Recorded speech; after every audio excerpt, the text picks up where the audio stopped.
10장 5절에서 15절까지의 말씀입니다.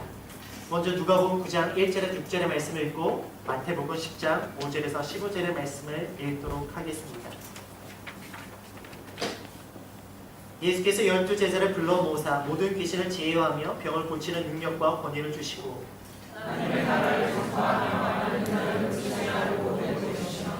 이르시되 여행을 위하여 아무것도 가지지 말라. 지팡이나 배낭이나 양식이나 돈이나 두벌옷을 가지지 말며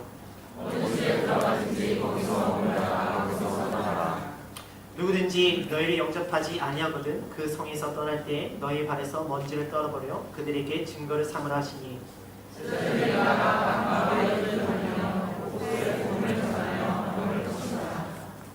우리 마태복음 10장 5절에서 15절까지의 말씀입니다. 마태복음 10장 5절에서 15절입니다. 예수께서 이 12를 내보내시며 명하여 이르시되 이방인의 길로도 가지 말고 사마리아의 고을에도 들어가지 말고 가면서 전파하여 말하되 천국이 가까이 왔다 하고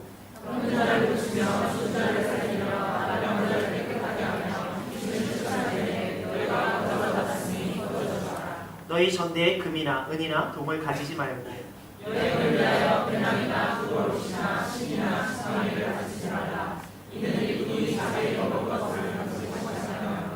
어떤 성이나 마을에 들어가든지 그 중에 합당한 자를 찾아내어 너희가 떠나기까지 거기서 머물라. 그 집이 이에 합당하면 너희 빈 평안이 거기 임할 것이요 만일 합당하지 아니하면 그 평안이 너에게 돌아올 것이니라.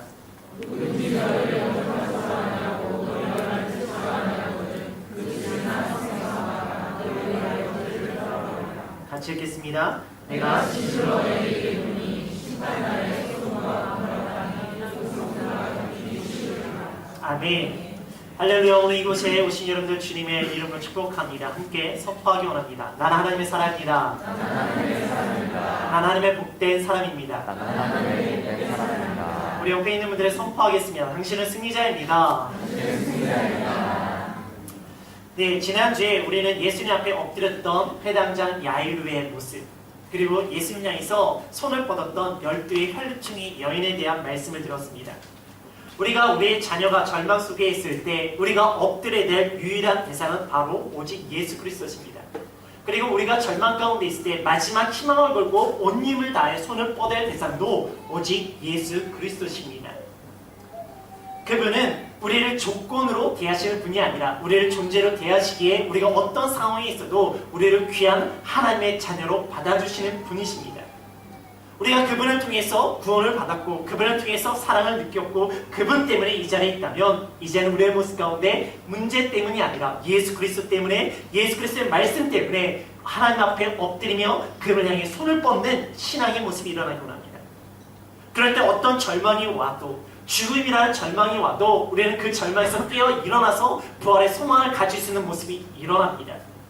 올 한 해 우리의 모습 가운데 구원자 예수 그리스도 그분의 말씀 때문에 그분 앞에 엎드리고 그분을 향해 나의 온 힘을 다해 손을 뻗기에 내가 어떤 절망이 와도 깨어 일어나 소망의 삶이 되어지기를 주님의 이름으로 축복합니다.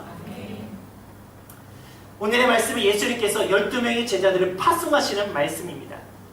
그런데 오늘의 말씀이 사실 마태복음이 더 자세하게 기록되어 있기 때문에 오늘은 마태복음을 중심으로 메시지를 전하려고 합니다.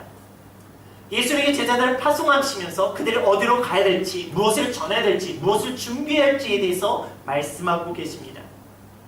이번 주는 제가 광고 가운데 이야기했듯이 사순절 첫 번째 주일입니다.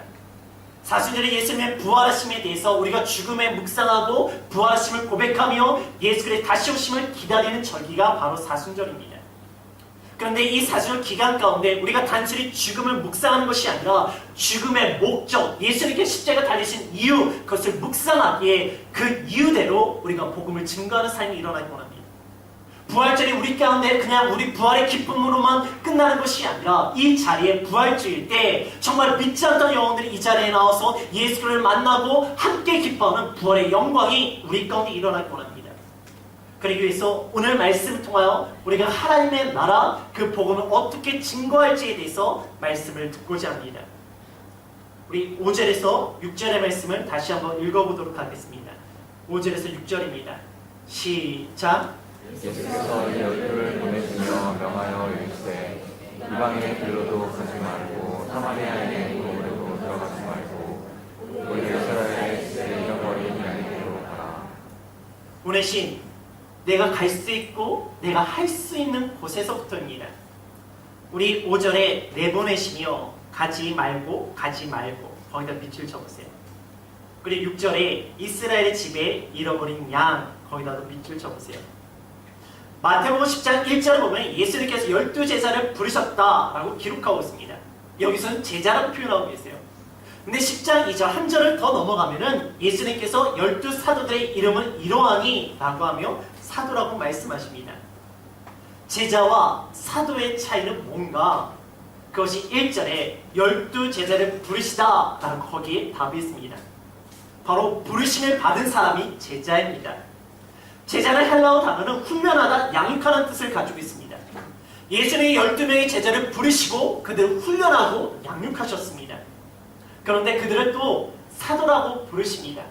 그런데 그 사도란 뜻은 바로 오늘 우리가 읽었던 5절의 의미에 나오는 보내심, 내보내심을 받았다. 이 단어가 바로 사도의 어근이 되어집니다. 그래서 제자는요, 부르심을 받은 사람이고 사도는 보내심을 받은 사람이 바로 사도입니다. 훈련을 마치고 어떤 과정을 마쳤기 때문에 그가 사도가 되어지는 것이 아니라 예수를 통해서 보내심을 받은 자가 바로 사도가 되어집니다. 그렇게 우리들의 모습 가운데는 보내심과 그리고 부르심의 모습이 반복되어지는 삶을 살아야 됩니다. 오늘 우리 세상 가운데 있다가 예수님의 부르심을 받아서 이곳에 하나님의 말씀을 듣기 위한 제자의 모습을 가지고 있습니다. 그러나 오늘 말씀을 듣고 우리가 또 세상을 보내심을 받아서 우리는 사도의 삶을 살아가는 모습이 우리 가운데 있죠. 근데 오늘 예수님께서 그들을 내보내시면서 가라는 곳보다 가지 말라는 것이 더 많습니다. 가지 말라. 이방인의 길로도 가지 말고 사마리아인의 골로도 가지 말고 오직 이스라엘의 잃어버린 양에게만 가라고 말씀하고 계십니다. 이방인들에게 가지 말고 오직 유대인들에게만 가라고 말씀하고 계십니다. 예수님께서 왜 이렇게 말씀하실까요? 왜 유대인들에게만 복음을 증거하라고 말씀하실까요? 예수님께서 유대 민족의 민족주의자이신가? 근데 재미난 것은 예수님께서는요, 제자들을 가지 말라고 하시고서는 본인은 잘도 다녔어요. 누가복음 8장에 거라사 귀신 들린 자를 치유했던 기적을 우리가 몇 주 전에 들었습니다. 이 거라사 지역 이방 지역입니다. 그리고 요한복음 4장에는요, 예수님께서 사마리아 성에 들어가셔서 수가성에서 그 사마리아 여인과 대화하며 영혼에 목마르지 않은 생명수 예배에 대해서도 말씀해 주셨어요. 그리고 더 당한 거는요, 예수님께서 일부러 두루와 시돈 지방, 바로 이방 지역에 들어가서 하시는 말씀이 뭔가? 마태복음 15장 24절 함께 읽겠습니다. 시작.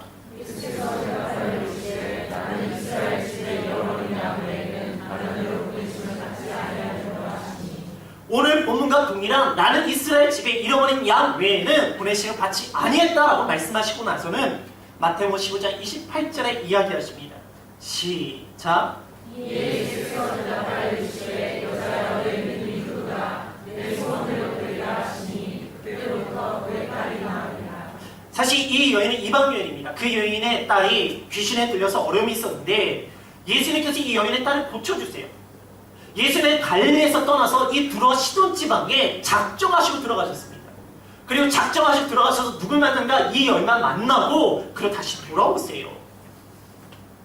예수님이요, 제자들에게 가지 말라고 하시고서는 자기는 그 이방인들에게 가십니다.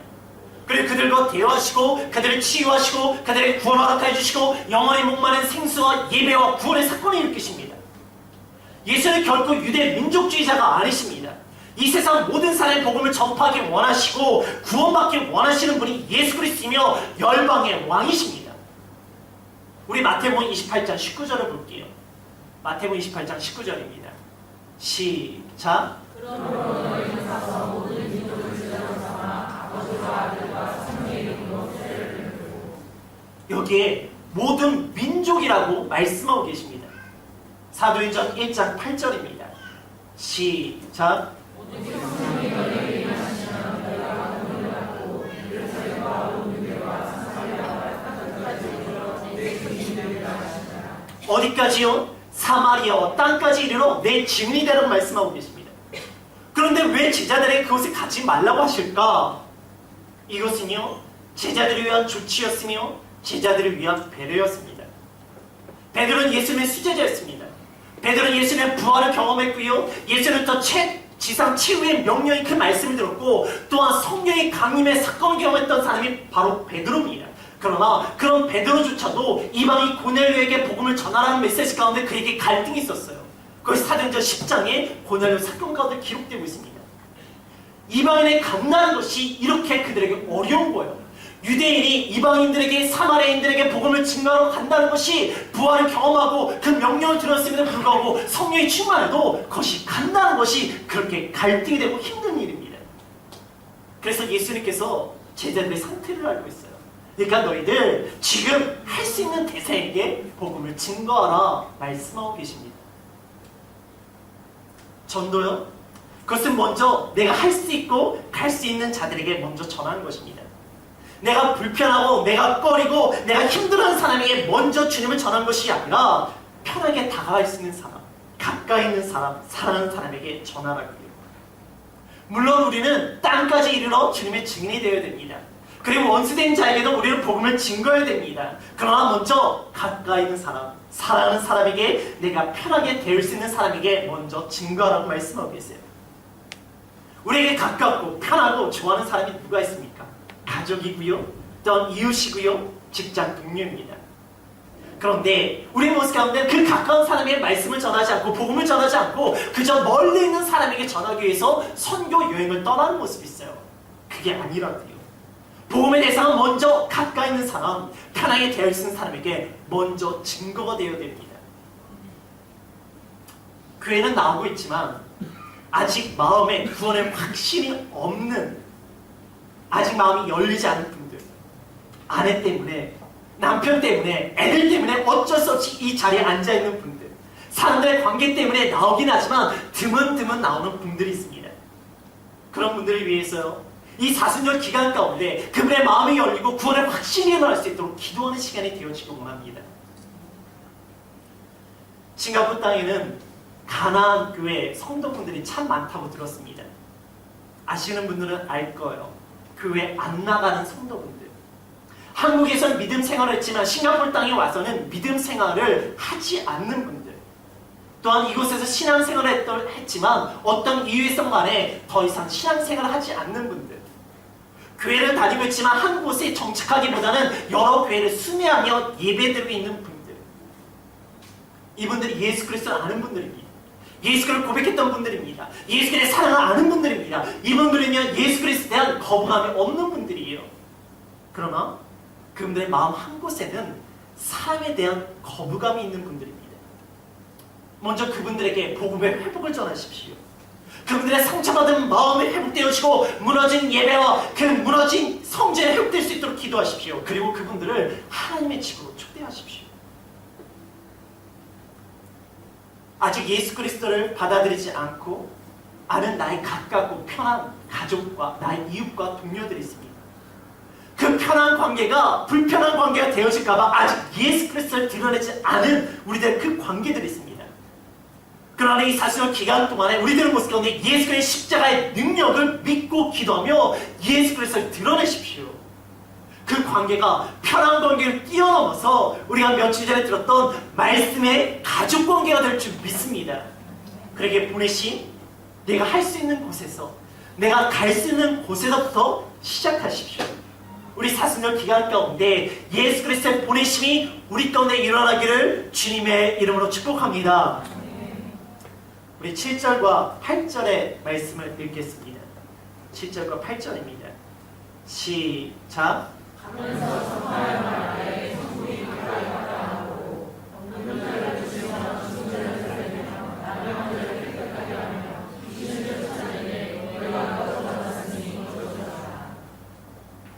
메시지, 하나님의 나라, 예수 그리스도, 그분의 능력입니다. 7절에 천국이 가까이 왔다 밑줄 쳐보시고요. 8절에 고침이요, 살림이요, 깨끗하게 하며 쫓아내되 거기다 밑줄 쳐보세요. 우리가 복음을 증거할 때 가장 어려운 부분 중 하나는 무엇을 어떻게 전해야 할까입니다. 성경을 많이 알아야 될 것 같고 신앙심이 깊어야 될 것 같고 뭔가 논리적으로 뭔가를 전해야 될 것 같다는 부담감이 우리에게 다가옵니다. 그러나 세례 요한이나 예수님의 첫 번째 메시지는 동일하였습니다. 그리고 오늘 예수님께서 제자들을 보낼 때도 그 메시지는 동일한데 그 메시지가 무엇인가? 천국이 가까이 왔답니다. 간단한 메시지지만 그곳에는 천국이 있다는 믿음의 고백입니다. 이 땅으로 세상이 끝나는 것이 아니라 죽음 너머에 하나님 나라가 있다는 것, 그리고 그 나라는 영원한 생명의 나라가 있다는 믿음의 고백이 바로 천국의 고백입니다. 그리고 가까이 왔다는 고백은 바로 그 나라가 나에게 다가오기 때문에 결정의 때가 다가오는데 그 결정 무엇인가? 예수를 고백하는 자들만이 그 나라에 들어갈 수 있다는 그 고백이 천국이 가까웠다는 복음의 메시지, 바로 그 중심입니다. 하나님 나라를 믿으십니까? 할렐루야. 하나님 나라를 믿으십니까? 그 나라에 예수를 통해서 들어가는 것을 믿으십니까? 우리는 그것을 전하는 거예요. 이것이 복음의 진수입니다. 다른 말들이 아니라 바로 하나님의 나라에 대한 믿음, 그 나라에 들어가기 위해서는 예수 그리스도만을 통하여 그 나라에 들어갈 수 있다는 그 믿음의 고백이 바로 복음의 메시지의 핵심입니다. 이 메시지가 사람을 고치는 거예요. 이 메시지가 죽을 수밖에 없는 사람에게 영원한 생명을 주는 메시지입니다. 이 메시지가 부정한 자를 깨끗하게 하는 것이며 이 메시지가 악한 영에 시달리는 자들을 하나님의 성령의 역사로 이끌어가는 것이 바로 이 메시지예요. 내가 고치고 내가 살리고 내가 깨끗하게 하고 내가 악한 영을 내쫓는 것이 아니에요. 바로 이 메시지, 이 복음의 메시지, 바로 예수 그리스도께서 살리시고 치유하시고 그리고 깨끗해 하시고 내쫓으십니다. 우리 야고보서 5장 15절에서 16절의 말씀을 같이 읽겠습니다. 야고보서 5장 15절에 16절입니다. 시작.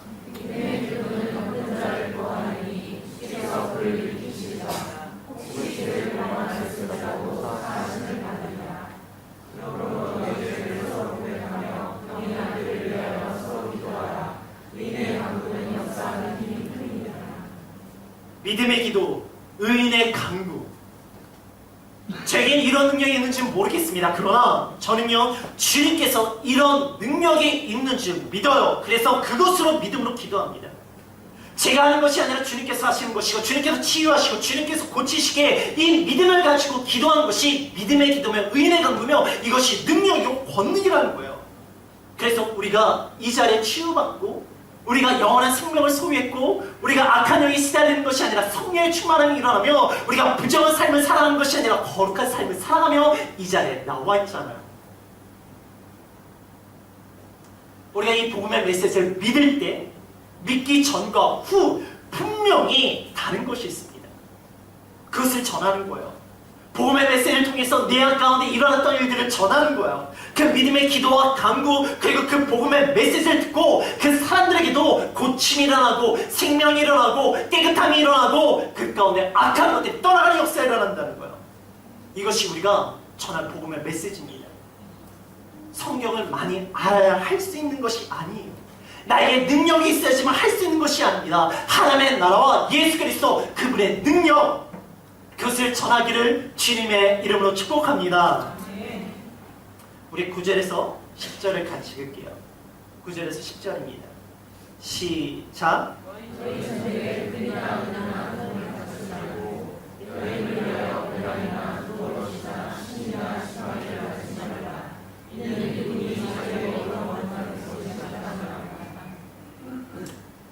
준비, 가진 것이 아니라 가는 것이 중요합니다. 우리 9절에 가지지 말고 10절에 가지지 말라. 거기다 밑줄 쳐보세요. 예수님께서 돈 가지 말래요. 돈이 배나 옷, 신, 지팡이 가지지 말라라고 말씀하고 계십니다. 하지만 전도여행을 가기 위해서는 필요한 물품이기도 합니다.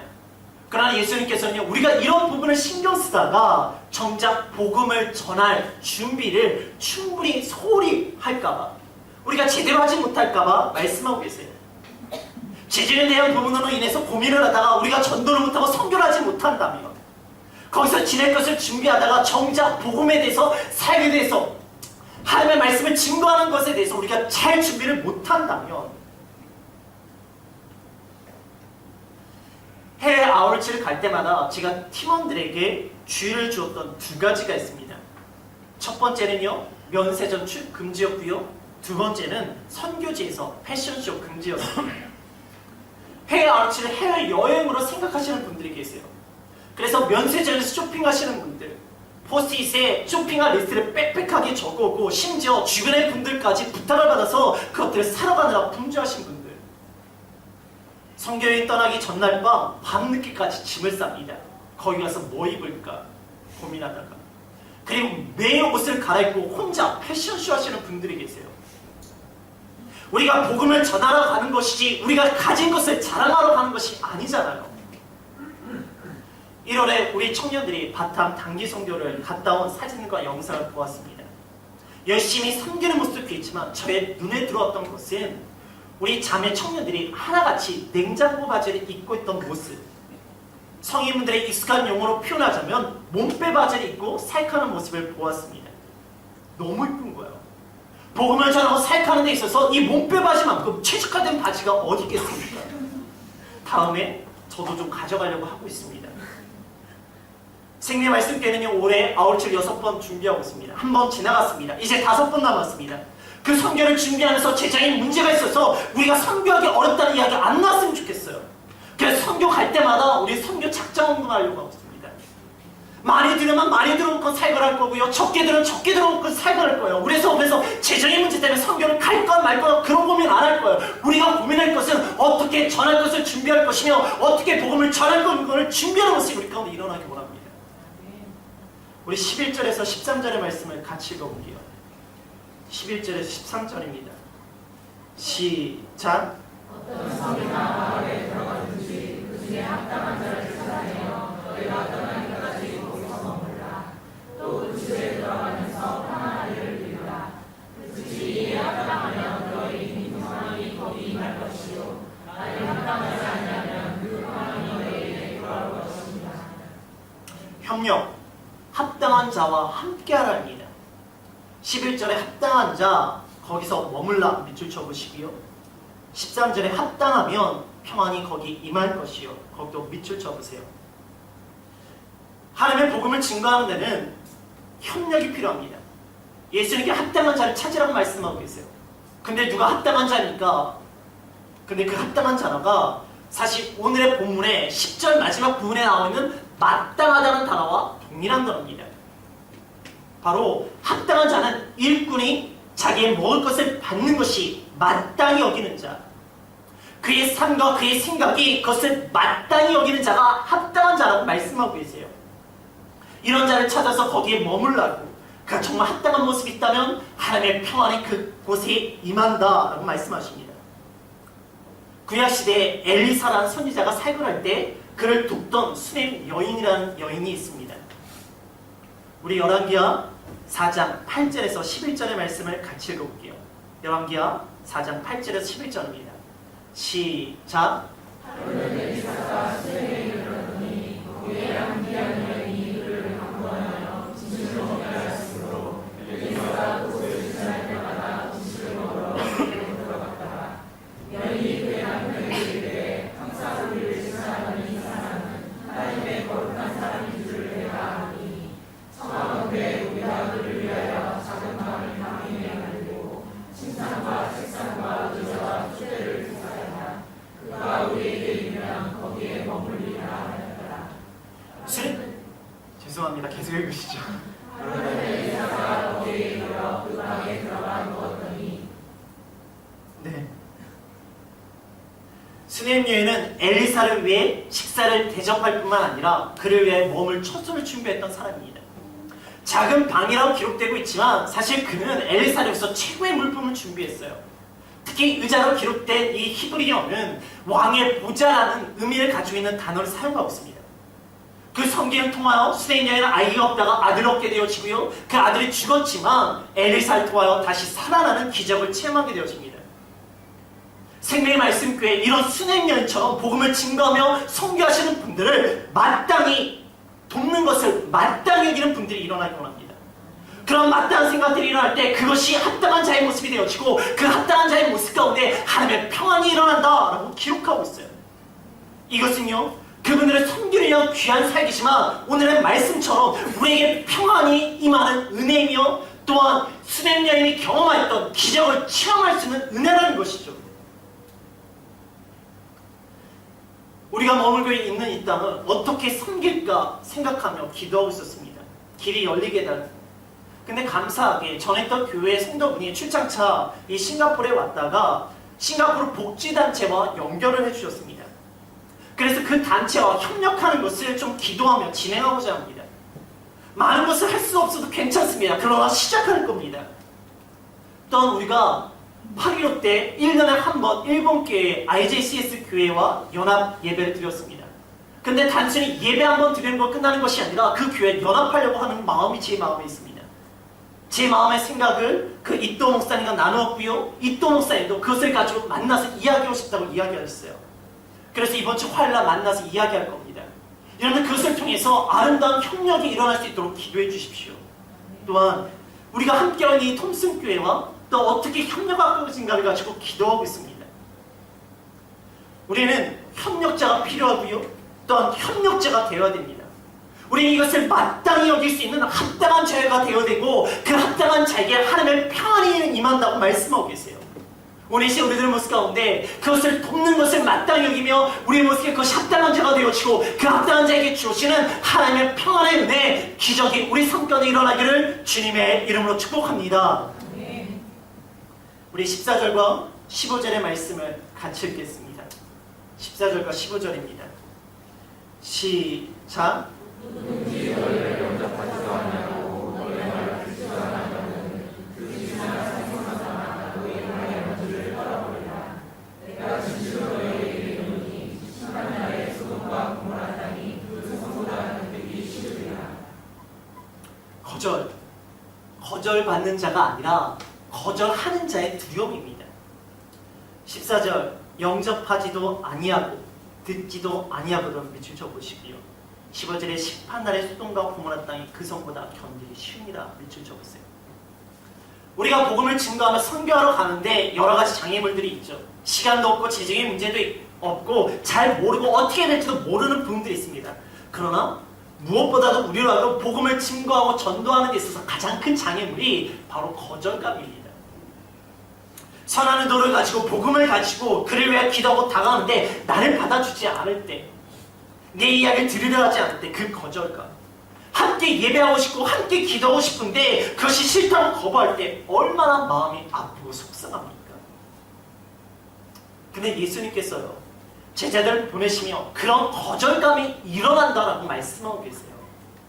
아무리 예수님을 보내시고 복음 메시지를 전해도 이런 거절감이 일어난다라고 말씀하고 계세요. 그런데 그 거절감으로 인해서 낙망하거나 좌절하지 말 것을 말씀하고 계십니다. 거절당하는 사람의 두려움이 아닌 거절하는 자의 두려움을 말씀하고 계세요. 영접하지 아니하고 듣지도 않은 자들에게 그 땅이 바로 소돔과 고모라 땅보다 더 힘들 거라고 말씀하고 계십니다. 소돔과 고모라 땅이 어떤 땅입니까? 그들이 타락하게 돼서 하나님으로부터 유언과 불로 심판받아서 지금도 불모지가 되었던 땅이 바로 소돔과 고모라 땅입니다. 근데 복음의 증거자를 거절하고 그들을 받아들이지 않고 그들의 이야기를 듣지 않을 때 그들이 더 심각해진다고 말씀하고 있어요. 그러니 거절감에 대한 두려움과 아픔이 있다면 그것을 발에서 먼지를 털어버리듯이 그냥 털어버리라고 말씀하고 계시는 거예요. 목요일마다 제가 전도로 나갈 때마다 처음에는 정말 많이 거절당했습니다. 그냥 말 거는 것조차 거절당했을 때 그 기분 창피하기도 하고요. 자존심도 무지하게 상합니다. 어느 날은요 한 사람도 만나지 못하고 다 거절당하고 그냥 돌아올 때도 있었습니다. 근데 이 말씀을 묵상할 때 그래 그 거절감 떨쳐버리자 라는 마음을 주었어요. 우리 사도행전 13장 50절에서 52절까지의 말씀을 읽어볼게요. 시작. 유대인들이 거만한 기분들과 그 신의 이력자들을 선동하여 바울과 바나바를 박해하게 하여 그 지역에서 쫓아내니 두 사람이 그들을 향하여 발에 깃들어